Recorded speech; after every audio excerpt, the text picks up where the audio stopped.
ಎಲ್ಲರಿಗೂ ನಮಸ್ತೆ ಸ್ನೇಹಿತರೆ, ನಾನು ನಿಮ್ಮ ಆಕಾಶ್ ಮಂಡಲ್. ಸ್ನೇಹಿತರೆ, ಇವತ್ತಿನ ಭದ್ರಾ ಡ್ಯಾಮ್ ವಾಟರ್ ಲೆವೆಲ್ ಎಷ್ಟು ಅಂತ ನೋಡ್ಕೊಬರೋಣ. ಅದಕ್ಕಿಂತ ಮುಂಚೆ ನೀವಿನ್ನು ನಮ್ಮ ಚಾನಲ್ನ ಸಬ್ಸ್ಕ್ರೈಬ್ ಆಗಿಲ್ಲ ಅಂದರೆ ದಯವಿಟ್ಟು ಸಬ್ಸ್ಕ್ರೈಬ್ ಮಾಡಿ ಹಾಗೂ ವಿಡಿಯೋನ ಶೇರ್ ಮಾಡಿ.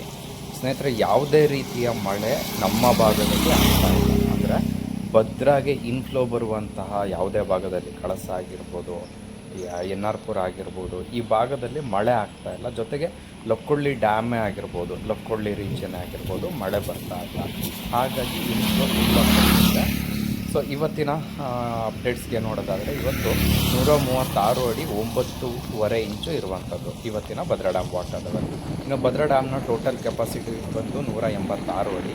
ಇದರಲ್ಲಿ ಇವತ್ತು ಒಳಹರಿವು ಆಗಿರುವಂಥದ್ದು, ಇನ್ಫ್ಲೋ ಬಂದಿರುವಂಥದ್ದು 120.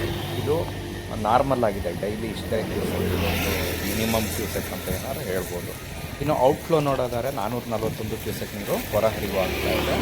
ರೈಟ್ ಬ್ಯಾಂಕ್ ಚಾನಲ್ ಭದ್ರಾ ಬಲದಂಡೆಯಿಂದ 120 ಕ್ಯೂಸೆಕ್, ಭದ್ರಾ ಎಡದಂಡೆಯಿಂದ 60 ಕ್ಯೂಸೆಕ್ನ ಹೊರಹಾಕ್ತಾ ಇದೆ. ಇನ್ನು ರಿವರ್ಸ್ ಲೂಸ್ ಮೂಲಕ ನದಿಗೆ 200 ಕ್ಯೂಸೆಕ್ ನೀರನ್ನು ಬಿಡಲಾಗ್ತಾ ಇದೆ. ಎವೋಪ್ರೇಷನ್ ಆವಿಯಾಗಿ ಹೋಗುತ್ತಿರುವಂಥ ನೀರು 61 ಕ್ಯೂಸೆಕ್ ಆಗ್ತಿರ್ತದೆ. ಇನ್ನು ಲಾಸ್ಟ್ ಇಯರ್ ಈ ಟೈಮ್ನಲ್ಲಿ ಭದ್ರಾ ಡ್ಯಾಮ್ನ ವಾಟರ್ ಲೆವೆಲ್ 143 ಅಡಿ 3 ಇಂಚು ಇತ್ತು.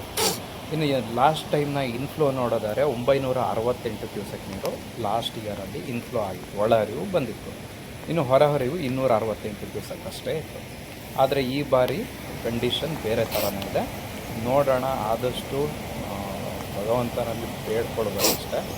ಆದಷ್ಟು ಒಳ್ಳೆ ರೀತಿಯ ಮಳೆ ಆದರೆ ನಮ್ಮ ರೈತರಿಗೆ ಸಹಾಯ ಆಗ್ತದೆ.